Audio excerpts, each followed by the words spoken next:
Thank you, Mr. Chair. Welcome back, Director Clapper, General Stewart. Thank you for that predictably cheery briefing.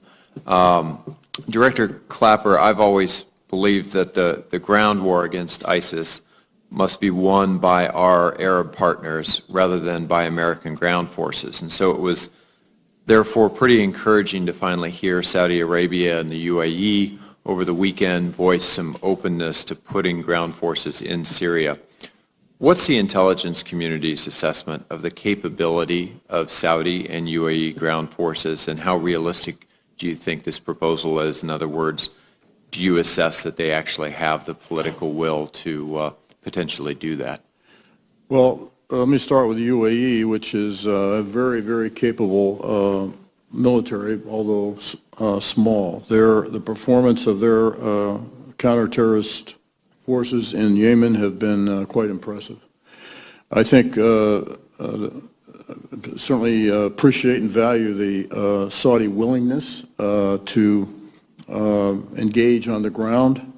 I think that will be a challenge, would be a challenge for them if they were to try to take that on. If I could add, absolutely. Fully concur with the UAE forces. Whether they have the capacity to do both Yemen and something in Iraq, Syria is questionable for me. Yeah. I think they're doing extremely well in Yemen, but the capacity to do more is pretty limited. Thank you both. I would like to return to a question that Senator Heinrich raised. He raised the news that the Saudi Defense Ministry and now the Emirati Foreign Ministry have both suggested that they would be willing to deploy their troops to the ground in Syria, and he asked you to assess the capability of those militaries. But threats, for good or for ill, are both capability and intention.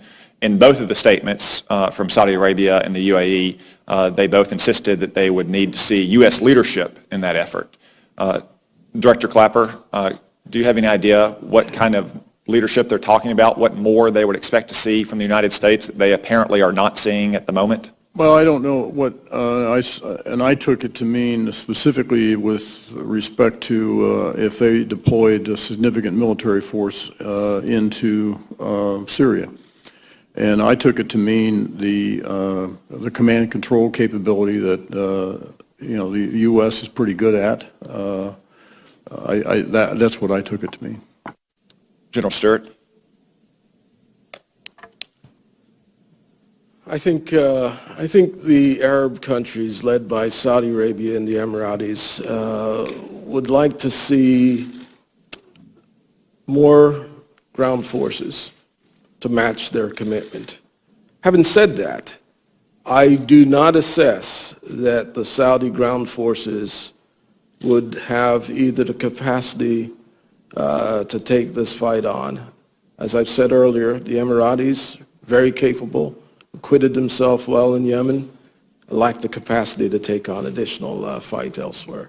I think the idea is, how do we get more U.S. skin in the game? Thank you.